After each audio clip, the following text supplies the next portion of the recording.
Bismillah ar-Rahman ar-Rahim. Assalamu alaikum wa rahmatullahi wa barakatuh. As we welcome you once again to the airwaves of Salam Media, our listeners, our viewers on the various platforms of Salam Media. It is Wednesday night, and Wednesday night is in conversation with myself, Inayat Wadi. Once again, we have panel discussions looking at global and current affairs. Now, clearly, the big talking point has been this relationship between Zionism and the Trump government of late. And we've seen this both during the first term and also the second term of the Trump administration. And clearly, this is characterized by an exceptionally close alignment, particularly when one talks about policy goals. We see the significant influence on the American government, pro-Israeli advisors, donors, a lot of talk about the Christian Zionist allies. And while critics may argue that this influence amounts to control, and sometimes some say that this is a transactional alliance between these two countries. But of late, we have seen expansion of Zionism and its role in the White House and American policy. And global developments obviously bear witness or bear testament to the fact that this alliance is actually very, very strong. And this is the reason why we have assembled a panel this evening. We do have joining us out of Washington, D.C. tonight, Miko, who is a UK-based author, human rights activist, no stranger to South Africa, no stranger to the Salam Media team as well. Brooke Spector, a very well-known former US diplomat, political analyst as well, associate editor as well, and also Professor Patrick Bond, who is a distinguished professor at the University of Johannesburg's Department of Sociology. So as we await my guests on screen right now, we are looking forward to quite a robust and an interesting discussion. I see Miko is up on there. Patrick Bond is here as well. Brooke Spector. To all three of you gentlemen, thank you. We welcome you, and we do appreciate you for your time. Happy to be here.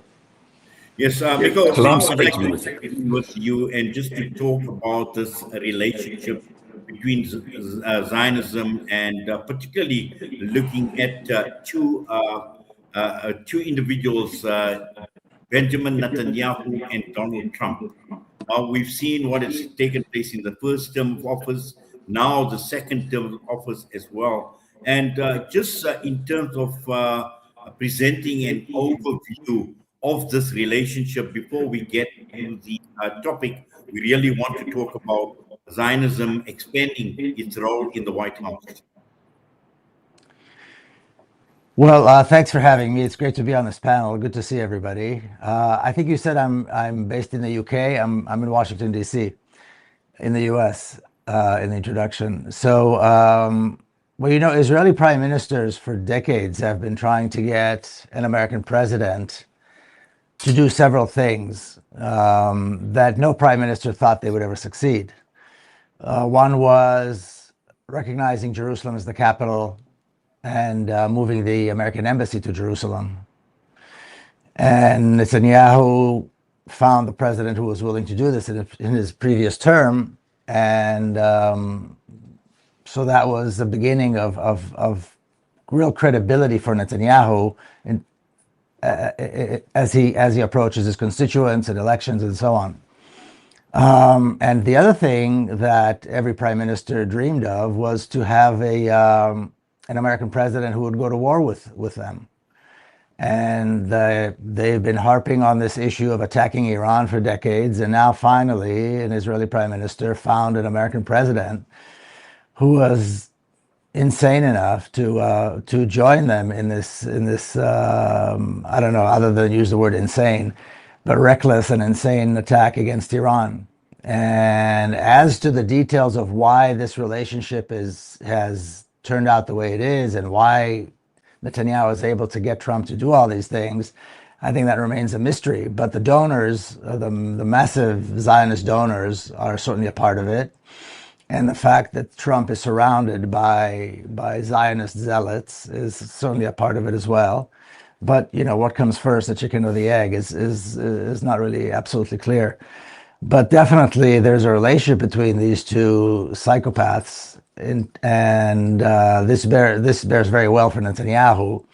And now we're hoping that we'll see a little shift because Trump wanted a ceasefire. Netanyahu did not, and he kept going and attacking, committing what I think is another genocide in South Lebanon, continuing the genocide in Palestine. And this was interfering with Trump's negotiations with Iran. So that's the relationship. Like I said, it was every Israeli prime minister's dream to find a U.S. president that would go along with them on these things. And Netanyahu's got elections coming up, and he's expected to do very well. Whereas here in the United States, elections are coming up, and I think Trump supporters are not going to do very well. So hopefully, this is the beginning of some kind of a shift between these two maniacal governments.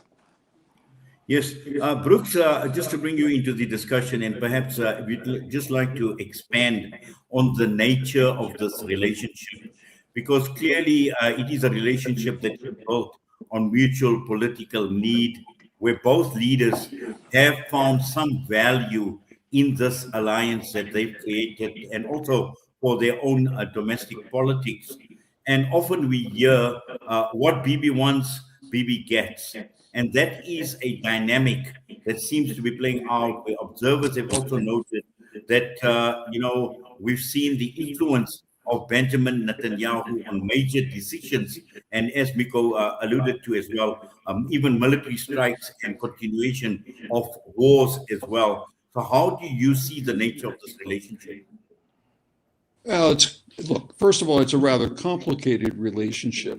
But let me just start by saying moving the embassy to Jerusalem was a symbolic effort. It didn't really change the nature of American diplomatic activity in Israel. There was already a consulate in Jerusalem that dealt with Israel, and there was an office there that dealt with the West Bank. Been there for years. Moving the embassy, fine, but many of the offices, of course, remained in Tel Aviv, where they'd been for decades.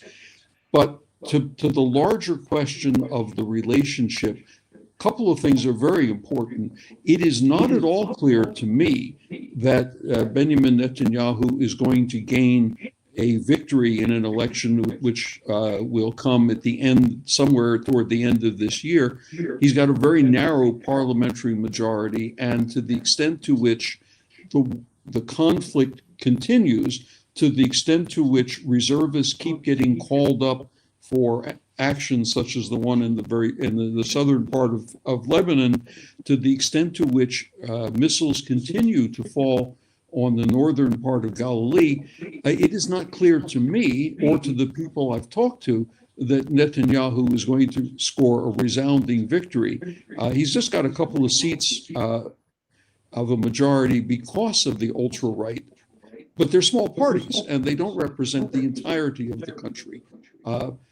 By the same token, the popularity or support for the Netanyahu government, I'm differentiating it from Israel generally, the Netanyahu government in the United States has been in a significant decline, both among Democrats, among a variety of organizations, and even increasingly among some Republicans who do not feel that it was useful or appropriate to be in a conflict in Iran or with Iran that had been expressly the opposite of what Donald Trump's position had been up until that point.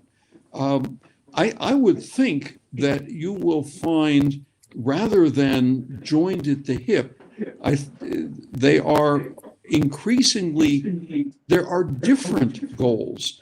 The Trump administration, for a variety of reasons, has fastened very, very hard on the idea of the nuclear capabilities or possibilities of Iran and rather less on the question of support for Israeli policies vis-a-vis Lebanon or any place else. By the same token, the Netanyahu government has policy ideas which increasingly have less support among American politicians, among American influence makers, among columnists, journalists, and the like. And this reflects the fact that the ultimate goals of the two nations' political leadership were in fact different. They weren't exactly the same. And the extent to which this conflict continues, especially in the Persian Gulf, with the simultaneous threat by the Iranians to prevent ships from sailing except the ones that pay a toll, and the Americans now establishing a blockade, that's rather different than the Israeli goal, which was to eliminate the nuclear capability such as it might be in the future, but more importantly, to deal with Hezbollah in the south part of Lebanon. So, it's very easy to say that they were together like, two slices of bread in a sandwich. It's not entirely clear, and it's not that simple. And we really need to be careful about things like that, because if you say that, you distort the way your analysis goes, and then you distort the conclusions that you draw from your analysis. And there's no question in my mind that the Netanyahu government has a series of what I call maximalist goals, which are not going to be supported by the United States, either by the current president or anybody else, and especially won't be supported in Congress. There are already moves by some members of Congress, Democrats and Republicans, to exert enormously more complex conditionalities on any military assistance or military sales to Israel. You will see that become more important and more pressing to the extent to which this conflict continues. I'm not predicting a cutoff, but I'm predicting a great deal more effort on setting out conditions about the way in which aid or sales take place. And ultimately, the policy goals, as I said, they diverge. They're not the same, regardless of what it may look like on the surface. I'll leave it at that for the moment. Yes, thank you for the Brooks. In fact, I will ask Miko to expand on those goals and the consequences of those goals. But Patrick, just to get you into this discussion as well, and I just like to talk about upholding an image, because what we are seeing with both Benjamin Netanyahu and Donald Trump. For example, when one looks at Netanyahu, his alliance with the United States of America is to bolster his image as Mr. Security, guaranteeing security in the region, domestic instability, and also in the greater Middle East region as well, where one looks at Trump on the other hand as well. Since he's returned to office, he's actually portrayed the image of a strongman approach as far as global politics is concerned. Yes, you could say that. That's certainly the rhetoric that both Netanyahu and Trump are trying to project. Of course, Trump has got this extraordinary problem that he underestimated the Iranian capacity to not only fight back, to fight U.S. bases, destroy most of them, to destroy the economic prospects of main U.S. allies in the Gulf, but also to continue to hit Israel, to have Hezbollah also join. And then, you look at the way the U.S. has had to send one of its major tankers around Cape Town. It's in Namibia now, approaching the border here. And the reason is because they're scared to take that same tanker, the Air Force carrier, through the Suez Canal and through the Houthi-controlled areas of the Red Sea, and that's really remarkable. I mean, it's a reminder, isn't it, of the way the U.S. will talk tough, but in reality, like Afghanistan, the retreat in 2021, like the messes made in Libya and Iraq, like the defeat, going back to Vietnam, that the U.S. can talk tough, but with some very careful capacities that the Iranians have shown, they will fight back. Now, the Israelis, I have profound respect for their absolutely maniacal desire and I'll leave Brooks and Miko to say much more about this, but to have a greater Israel project that was endorsed by Mike Huckabee, the US ambassador to Israel, just a few weeks ago, speaking with Tucker Carlson. That meaning going from the Euphrates in Iraq all the way to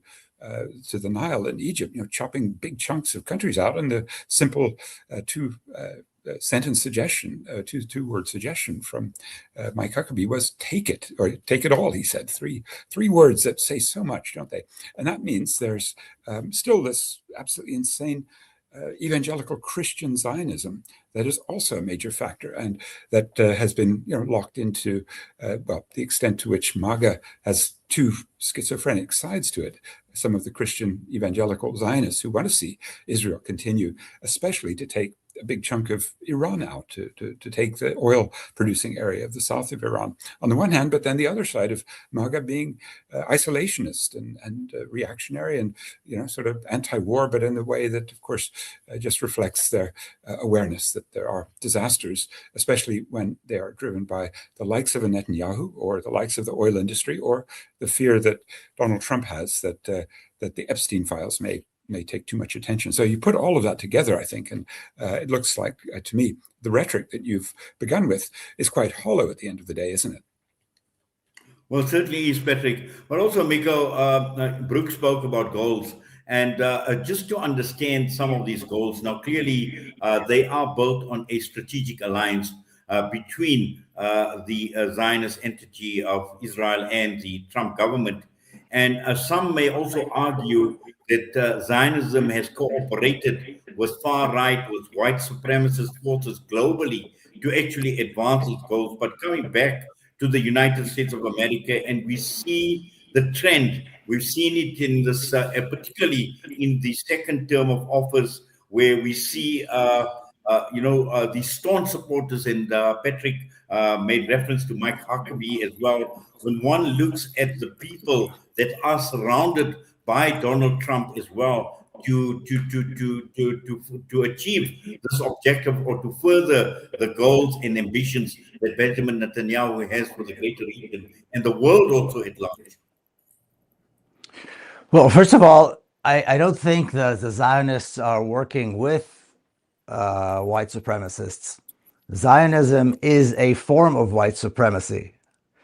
Zionism is an arm of white supremacy. That is what Zionism is all about.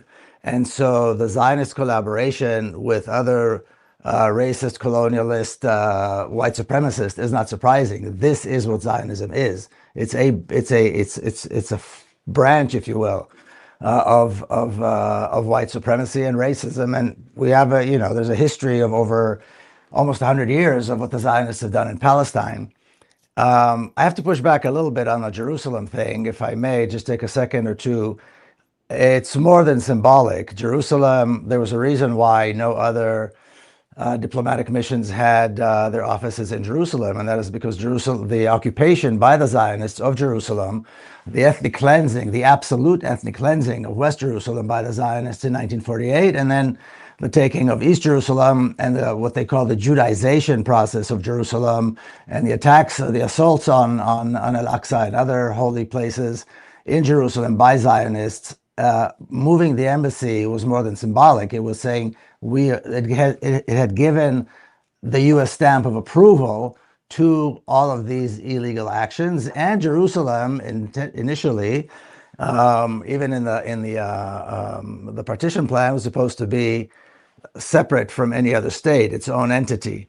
So I challenged this idea that it was only symbolic. It was very, very meaningful, and the consulate that used to exist in Jerusalem, and this is no secret, the consul general was an ambassador de facto, and it was the ambassador de facto for Palestine and for Palestinian affairs. But again, going back to this deeply Zionist reality within the White House, which is not far from here, that is a reality that is it's poisonous. There's no way, there was nothing for the United States to gain strategically or tactically by attacking Iran.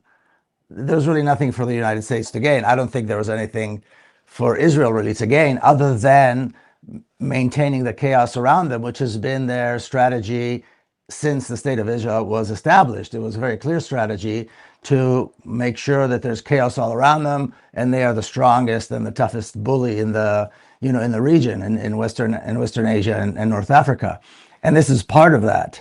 And I agree with what was said earlier. The misreading of Iranian restraint and interpreting that as weakness was a massive mistake. And we all know chess came from Iran, and I think the Iranians are now playing a very, very clever game of chess. And I cannot foresee any outcome other than an Iranian political victory out of this entire mess. But sure, you have people like Huckabee, you have all these other Zionists that are surrounding the president here, and you've got very, very strong and very, very influential Zionist organizations, excuse me, and individuals, both Christian and Jewish, that operate throughout the entire country here in the United States and actually in Europe too. And they are pushing very, very hard for this collaboration, even though it is madness.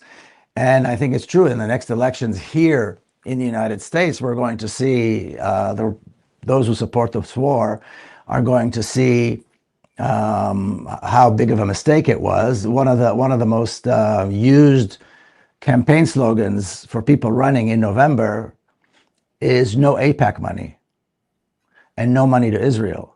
And these are campaign slogans that are working, which is why they're being used. So I think they have to. There's going to be what I anticipate is a big shift in Congress, and then of course the conversation 2 years later about the relationship with the Zionist regime is going to be a very different one. And we'll see what happens with the Zionist regime with their elections. But again, I stand by what I said earlier. It's hard to imagine Netanyahu not winning this election since there is such broad support both for the genocide of the Palestinian people, the genocide of the Shia in southern Lebanon, and this psychotic attack on Iran. Yes, Brooks, for someone like yourself and as a retired U.S. diplomat, the question would be, to what extent has the Zionist lobby and Zionist influence on the United States and the government of the United States exposed the U.S.? Because the U.S. has always prided itself as a democracy, but what we see is with the influence of these Zionist groups and individuals as well, it clearly has eroded the debate about the United States being a democracy, but also with recent developments that are taking place in terms of the U.S. and its role as a neutral mediator as well, because the U.S. is clearly being seen right now giving priority to Israel and the Greater Israel Project, which Benjamin Netanyahu has been talking about as well. Well, let me do a couple things first, if I might. As far as what Patrick said, all American aircraft carriers, none of them can fit through either the Suez Canal or the Panama Canal. By definition, they must transit around the Cape of Good Hope or Cape Horn, depending on which direction they're going. That's one of the reasons why there is effectively a fleet of carriers Pacific and Indian Ocean versus carriers Atlantic. And that's been true basically since World War II. So that has not had a serious effect. As regards Mike Huckabee, I don't think that you are going to be able to find many people in Washington who seriously take him seriously when he says some of the things he has said. He may be the ambassador, that's absolutely true, but it is not as if he has a voice in decision making. Number three, this Greater Israel Project that has been bandied about from the Euphrates to the somewhere in Egypt, nobody in Washington takes that seriously because it's an imaginary idea. I've seen maps and this is wonderful, but it's fun. It doesn't matter. It's not going to happen. And no one believes it is a true policy by anybody, even if some people say it. It's not going to happen. And it's not going to happen for all kinds of reasons, not the least of which it would be impossible to achieve. As far as the influence of what you refer to as the Zionist influence, but which I tend to think of as let's for example, we use the phrase APAC, the America-Israel Public Affairs Committee. It is a public, legitimate enterprise in accordance with lots of other lobbying groups in the United States. They have been systematically losing influence in the public mind and among Congress and among most other parts of the government for the last 6-7 years. It's not as if they are gaining influence. In fact, they are losing it.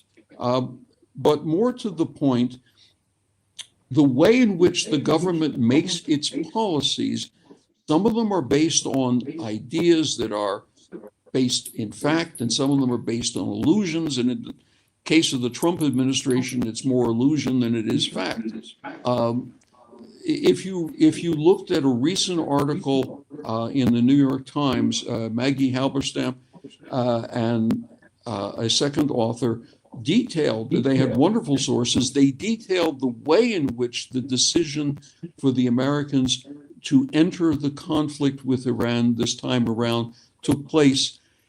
And the key phrase in it was that the Trump decision ultimately was based on his gut feeling, not because of external pressure, not because of the weighing up careful analysis, facts, data, conclusions, a gut feeling. And that gut feeling is a kind of thing that Donald Trump has been carrying with him way, way back into the 1980s in his life. It's not something that is new and unusual and unique.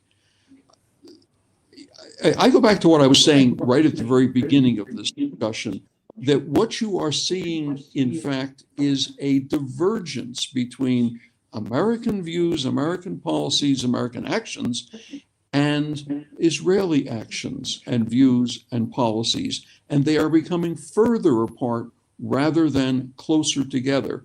The American perception at this point centers on three things. One, no nuclear capability.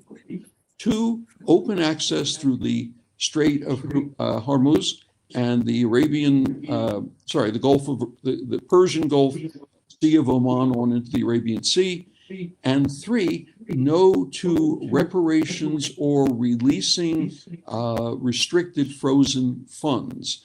Those are the things that are motivating the Trump administration now.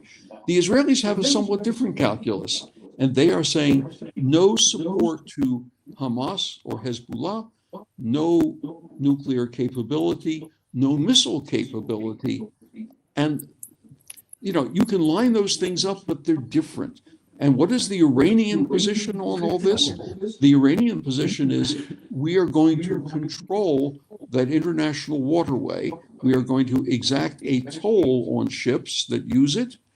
And we will insist upon reparations, and we will insist upon the release of frozen assets.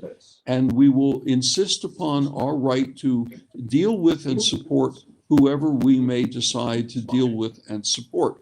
As a result, it's quite obvious that the parties concerned have not reached a consensus because their views and ideas and their positions are different. But it is entirely wrong to argue that the American and the Israeli positions are marching in lockstep. I would just add a further note. I'm sorry, but Mike Huckabee is an outlier in all of this. He had no diplomatic experience. He had no foreign policy experience. And he was given that post because he wanted an ambassadorship and because his daughter had a lot of pressure on Donald Trump.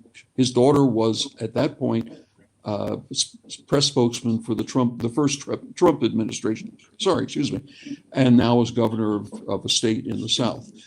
It is so easy to simply make statements that something is obvious when in fact it requires a nuanced evaluation rather than simply just blithely saying it's obvious. And it's not so much that I resent it. I just think it's foolish to go down that path, because then you misunderstand what you're talking about. I know Patrick's going to want to say something that disagrees with me. I can see him waving his finger at me right now, but that's we can duke it out later, Patrick, if you insist, because I know what your views are in many cases too.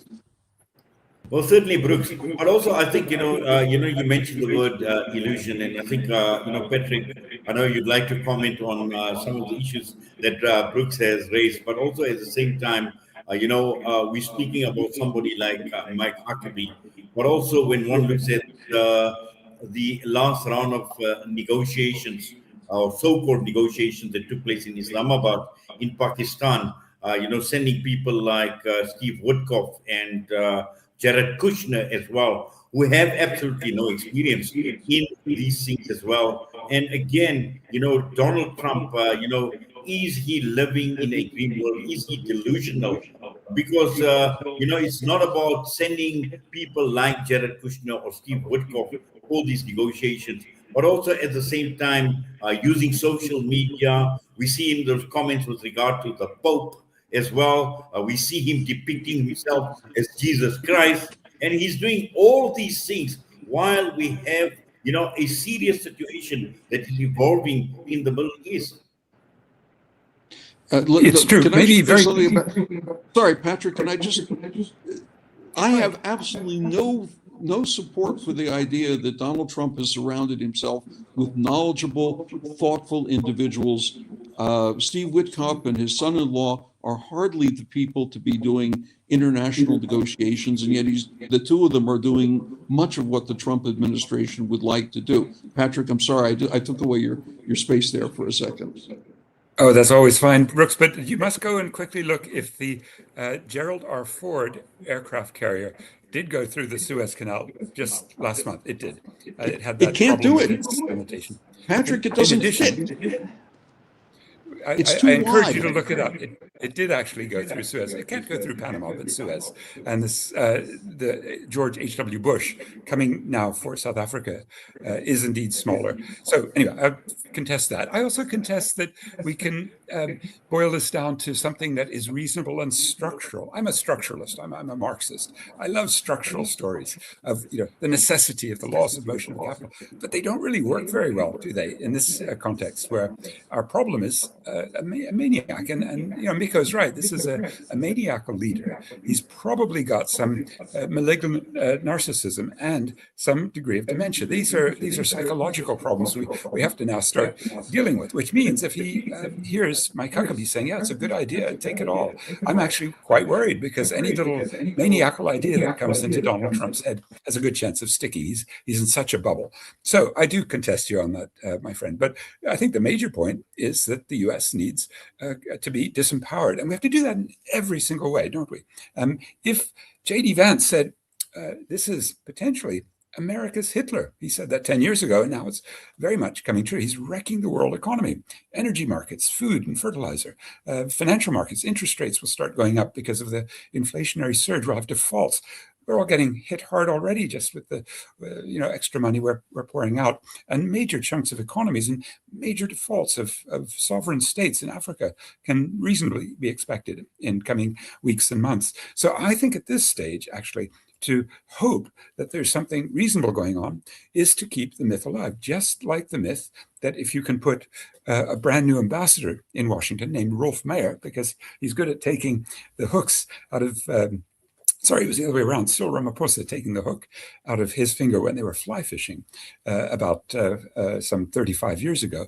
And when you take golfers to the White House, along with the richest Afrikaner, Johan Rupert, and when you do again and again appeasement strategies to Donald Trump, you're actually feeding that awful, malignant narcissism. And we really have to stop that, don't we, Brooks? We can't be giving Brent Bozell honors and inviting him in and accepting his credentials. He must be told footseq, the way Marco Rubio told to Ibrahim Rasool just over a year ago. Wouldn't we be in a much better position if we fought this kind of awful fire of a maniac with some kind of fire and strength of our own, such as stopping coal to Israel, which is Ramaphosa's brother-in-law, Patrice Motsepe, and his former colleagues in Glencore, and maybe stopping platinum and chrome to the United States? I put it to you, we need to be much tougher on these Yankee imperialists. I know you were one once. I say that with a smile and affection, but you have to admit they need to be taught a lesson back, and that's what China regularly does. I think that's the lesson we get from the trade war that was successfully, to some extent at least, with China threatening to withdraw rare earth minerals. I'd like to see much more of that in the union buildings. Yes, Miko. Patrick spoke about feeding Donald Trump and his narcissistic behavior, and looking at the United States of America and its standing in the global community. And it is obvious that to a large extent, Donald Trump was hoping for an international alliance, particularly with this attack and this war against Iran, which hasn't happened. We've seen what Spain has done. We've seen Macron as well, where Trump himself had a go at Macron and his wife. We've seen some of the reaction come through from the Italian government. And at this point in time, it does appear as if America under Donald Trump is alone. And it's not what we've seen previously, the invasions of Afghanistan, the invasions of Iraq, what had taken in Libya as well, the coalition of the willing. And that coalition is no longer there, which obviously speaks volumes about America under Donald Trump and its international standing. Well, I hope you don't expect me to defend Donald Trump. That would be a very difficult task. I will ask you to respond, Brooks, but I'd just like Miko's comment, please. Yes, of course he has. I mean, the level of madness that he's reached and the recklessness of his administration have gone beyond any boundaries that any other country is willing to be part of. And Patrick mentioned Vietnam, Iraq, Afghanistan. These are all colossal military losses and political losses. I think Macron also added when he talked about his refusal for this idea of a regime change, he talked about Libya, which of course we know has been destroyed, and so forth. So he's crossed the line, and to somehow claim that an American ambassador is irrelevant, especially in Western Asia, is really, really pushing it too far. The American ambassador is the most important figure, diplomatically, certainly there, and his role is to be the mouthpiece of the administration and their policies. And I haven't heard that he's been reprimanded or called back or anything like that, having said those ridiculous things that he said. Ridiculous, but also very, very dangerous. And so, we can't push that aside. An American ambassador his job is to state American policy, and if he doesn't, he should be removed, and he wasn't removed. So we cannot take it lightly. This is a very, very serious thing, particularly since today, different from the past, but today we see that parts of Syria have been occupied by the apartheid regime. Southern Lebanon is now being destroyed, and there's a genocide. There's no question that there's a genocide in southern Lebanon taking place, and on and on and on. I mean, to claim that there's no genocide and to claim that there's no idea of a greater Israel, or at least the ambition of a greater Israel, whether it's practical or not, is ridiculous. We see this. We see officials of the apartheid government standing on podiums with that map. We see commanders talking about it and so on. So, let's be realistic. It might not happen. Hopefully it won't happen. But nothing's going to change unless the international community forces the apartheid regime to collapse, to bring it down and roll back all this military insanity. And this military insanity didn't begin with Iran. This is just, I believe, a bridge too far, and they're going to regret having done it. But this insanity has been going on for, excuse me, the best part of the last 100 years. The Zionist apartheid regime in Palestine has been the source of major instability, suffering, refugees, wars on a regular basis for decades and decades and decades. And so to somehow try and slice and splice and say, well, you know, they have this policy and we have that policy, they managed to drag this country, the United States, first into the, you know, they influenced certainly the attack on Iraq. And now with this nonsense, all these nonsense demands from Iran, and many of which would not have been an issue had Iran not been attacked to begin with. And so once again, I'll say we have this alliance, which is bad for the United States. And it's true, AIPAC is the influence of AIPAC is diminishing. And but that's because Americans are seeing the horrors that are taking place in Palestine and in other parts of Western Asia, but also what it's doing to Americans that need schools and healthcare and infrastructure and so on. And all of these untold billions are going to support the apartheid regime, to support the genocide of the Palestinian people, and now to support this psychotic attack that has no tactical or strategic value or political value in any way, shape, or form against Iran. Yes, clearly. And also, I think, Brooks, I know you wanted to obviously comment. Perhaps, you know, you would comment, and then I want to talk about the greater Middle East region and in terms of what Israel has actually dragged America and how the United States is actually seen in the greater Middle East region, because we know what has happened until now is Iran has obviously gone after the American bases in the Gulf region as well. And to a large extent, these are governments in the Gulf regions relied on the United States of America as a form of protection for a very, very long time. And this time around, this didn't happen as well. First, let me just clarify something. I misspoke. There was a carrier that did go through the Suez Canal. I did double check this while I was listening to people talking about psychotics. And I thought I should look it up just to make sure. Most carriers do not and cannot, but some can, depending on the draft and the size. And in this case, one did. As far as Mike Huckabee goes, he is not the most important member of the conversation between the U.S. and Israel.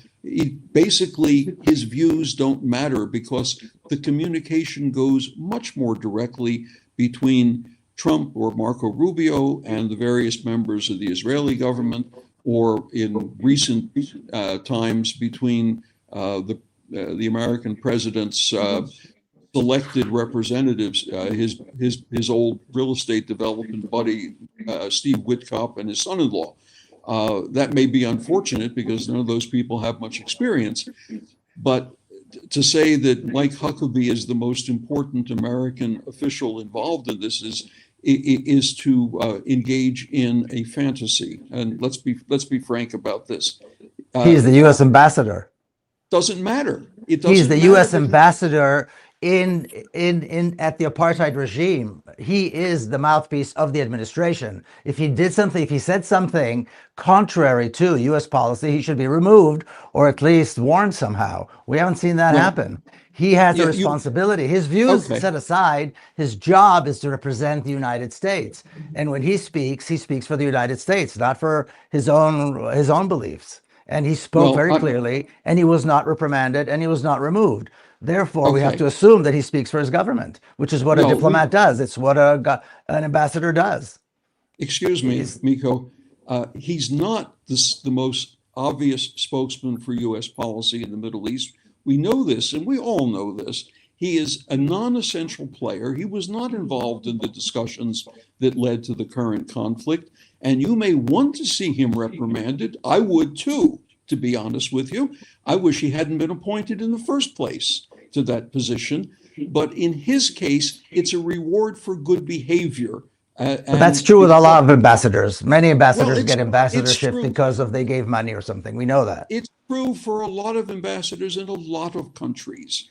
And it is an unfortunate tendency, but it's the way the world works these days.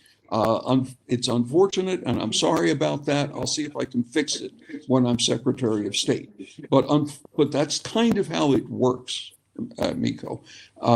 And that's precisely my point. No, well, precisely your point is that some non-career ambassadors are very good at their jobs. I knew a number of them who were extraordinarily effective in all kinds of countries. And I knew one who was so good, in fact, that he outlasted 3 presidents because he was deemed to be not just the... But did they speak for the government or did they speak for themselves? They spoke for the government, Miko. Well, no, that's exactly my point. So Huckabee speaks for the government, and what he said was reprehensible, and he was not removed or rebuked in any way. So what are we supposed to assume? We're supposed to assume that there's some kind of a switch suddenly that he took. So now he's ambassador, now he's not. Now he represents the government, now he's not. How he got there is irrelevant. His job is to represent the views of this country. He's a bad ambassador. He should have been reprimanded. He hasn't been. It's too bad. And he won't be because of his political heft in the right-wing evangelical fundamentalist MAGA community. And that's where it lies. It has nothing to do with foreign policy. And you're just going to have to accept that sometimes they put bad people in positions like that. And there's no way around it. But again, that's irrelevant. No, it's not irrelevant. It's important. That's completely irrelevant. And okay, you win. I'm sorry.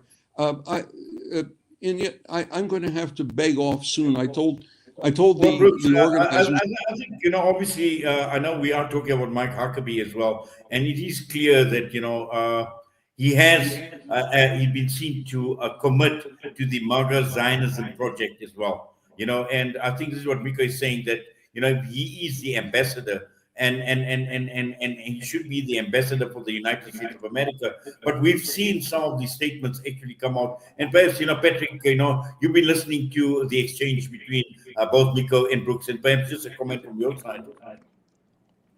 Yes, on the question of whether we can trust anyone in the Trump regime to say anything consistent, of course we can't. And that is actually Brooks' ultimate strong point, right? That this is a absolutely chaotic clown show. And so, yeah, I'm actually with Brooks on this, that the extent to which you can find any coherence, anything that makes any kind of logical clarity, any line of march, any accountability system that would help explain or guide us into the future, it's just not there, which is why I do think it's extraordinarily important for all hands on deck. Brooks, you too. You're from the Democratic Party side. You've got to be a no kings kind of guy and call on the rest of the world to boycott Donald Trump, and not to have guys like Rolf Mayer go, or not to expect, as Enoch Godongwana did this week, to be able to go to Washington and sit in the G20 finance ministers meeting. All these controversies keep coming up, but we're losing the very basic principle, the one that we worked so hard for here in South Africa, which is to delegitimize an illegitimate government. And that's Israel, but it's also the United States. Let's be much stronger with our moral principles, can't we? Can I just comment quickly? Sometimes you have to deal with a toxic regime, and that means you have diplomats there to do it. You have diplomats going to Russia while they're in the midst of an invasion of a neighboring country, and you still have to have diplomats there. You may not like the country that you're being assigned to, you may not like their policies, but sometimes you just simply have to accept the fact that it's your job to communicate with them as best you can. Now, let me get to Rolf. Let me just a second, Patrick. Hang in there. I can see you want to jump right in. I happen to think that Rolf Mayer is an interesting choice, not just simply because of the famous fishhook. I mean, that's fun, but okay, put that aside for the minute. What I think he is going to be most effective at in Washington is something which has been really devastating for the U.S.-South Africa relationship in the last year and a bit, is this nonsense about the white Afrikaner farmer genocide, you're going to have a man who is, after all, one of the crown princes of the white Afrikaner ethnicity, who was in the old apartheid government as a minister, who was in the transitional government, who was in the next government, and who has the trust and presumably the ability to speak directly and frankly with the president of the country that he is assigned from. To that extent, I think it's a good position. I don't agree with you on calls for absolute boycotting of the United States. That just is fighting the. That's biting. That's cutting. It's not biting your nose off, but maybe it is. No, I understand, It's Brooks. cutting. Look, yeah, I think obviously we've diverted a bit, and we're talking about Mayor as well. But I think just to get to the point again, Miko, I think the point that Brooks made was when you're dealing with a toxic government, and here we're talking about Israel and we're talking about the United States of America, and I don't think none can be more toxic than the Zionist regime, especially under Benjamin Netanyahu, because it is clear that this is a regime that has total disregard for international law. It is genocidal in its nature. We've seen the settler colonial project and how this has actually been playing out. So in every way, this is a very, very destructive government and a destructive regime. Now, how much more toxic can it get when one has to actually deal with a government like this, Miko? Look, I don't know what that means, toxic or not toxic. The apartheid regime that was set up in Palestine is engaging in genocide. They have engaged in ethnic cleansing. They are now in Lebanon engaging in a second genocide. People are dying every single moment, from curable diseases, from infections, because the apartheid regime will not allow antibiotics. They won't allow, simple most medical supplies, humanitarian aid, and so on. So this has been going on. It's not about this prime minister or that prime minister. This has been going on for almost 100 years, for the best part of the last 80 years since this apartheid regime was established. And consecutive U.S. administrations of both parties have supported it. So what exactly toxic means, I don't know. This has been American policy, pretty much from the get-go. The support for the apartheid regime, the support in South Africa too, by the way, at the time, and the support for the genocide of the Palestinian people and really anyone who the Israelis wanted to kill is well known. So it's more than just a particularly toxic government. The Zionists like I said, Zionism is a horrific form of white supremacy. They have taken hold of Palestine. It is not bullshit. But Zionism is a form of white supremacy. I'll say it again. And they've created a racist apartheid regime in Palestine. They have been engaged in massive ethnic cleansing and genocide, all of which, by the way, are crimes against humanity. And they've been paid for, and their weapons are supplied by the United States. So it's been going on for a very long time. So it's not a particular issue of this toxic government or that toxic government. It's easy to say, well, this guy's crazy and the next guy might not be crazy. We need to end the suffering that is being caused by the apartheid regime in Western Asia and North Africa. And we need to end it now. And of course, I strongly believe in sanctions and boycott against the apartheid regime in Palestine. I agree with Patrick. I think boycotting Donald Trump would be the absolutely right thing to do. It's important to send a message. It's important to state clearly. And again, look at the last 80 years, and particularly look now at this madness in Iran and what it has done to the rest of the world, not to mention the United States, not to mention the damage that is taking place throughout Palestine from Iranian missiles. And so, it's not I don't know what this means, toxic. I don't know that there is a government that isn't toxic. But in this particular case, we are talking about the brutality of this regime. We're talking about a level of brutality, a level of criminality that there's no time to anymore discuss and philosophize. It has to be put to an end, and it has to be put to an end through actions by the international community. That is the case. And again, like was said earlier, the more you feed the beast, the worse it gets. The more you appease the beast, the more violent it gets. And that's been the case with the apartheid regime.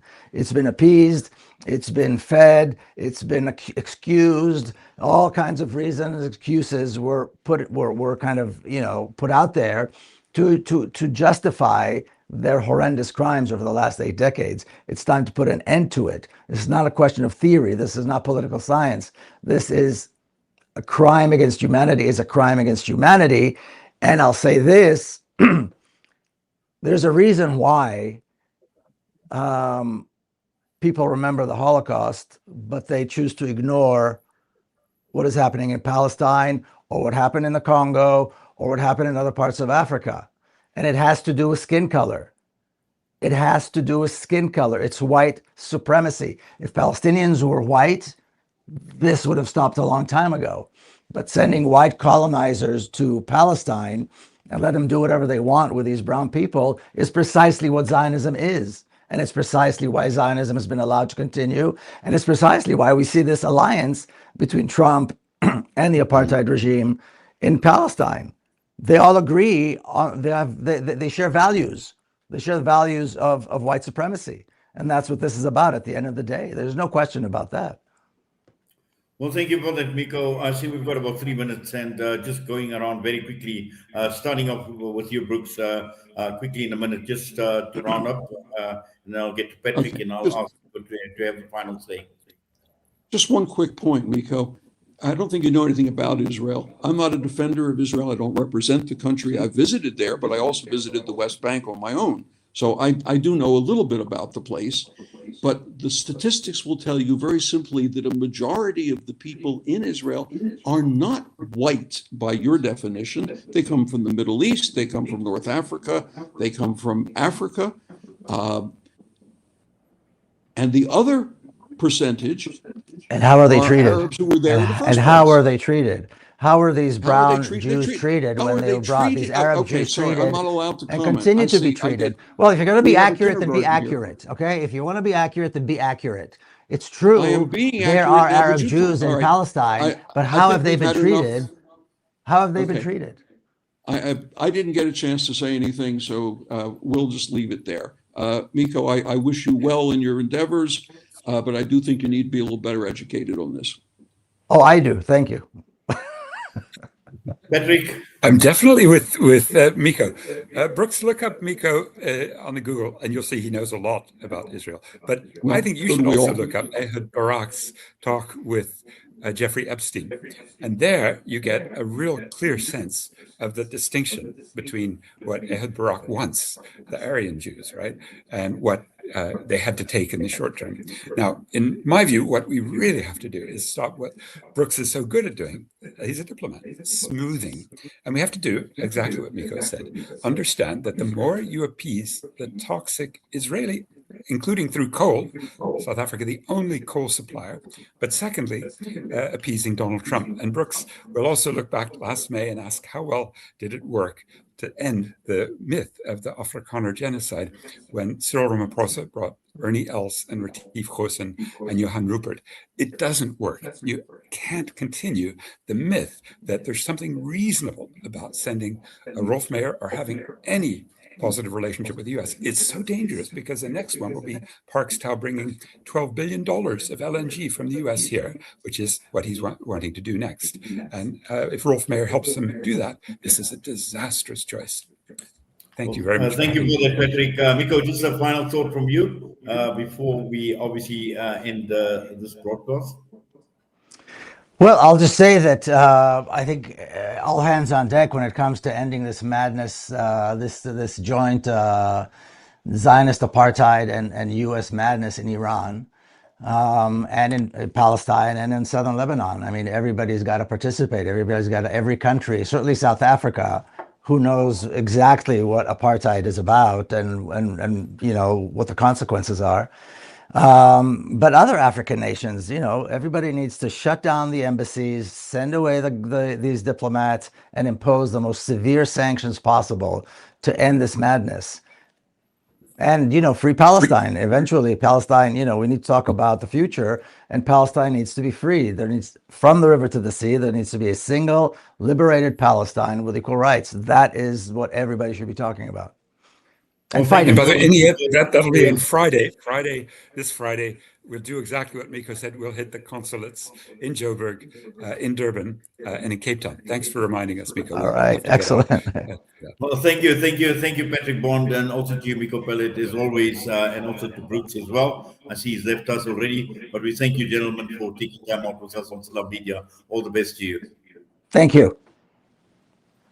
Well, then brings us to the end of part one of tonight's discussion. We still have got part two of In Conversation, and we're actually going to switch focus to local politics. And we've seen the Democratic Alliance unveiling its new leadership structure. Now, what does this mean for both the DA and for the politics of this country? We've got Papano Pasha, we've got Sandile Swana, and Kim Heller will be joining us immediately after this.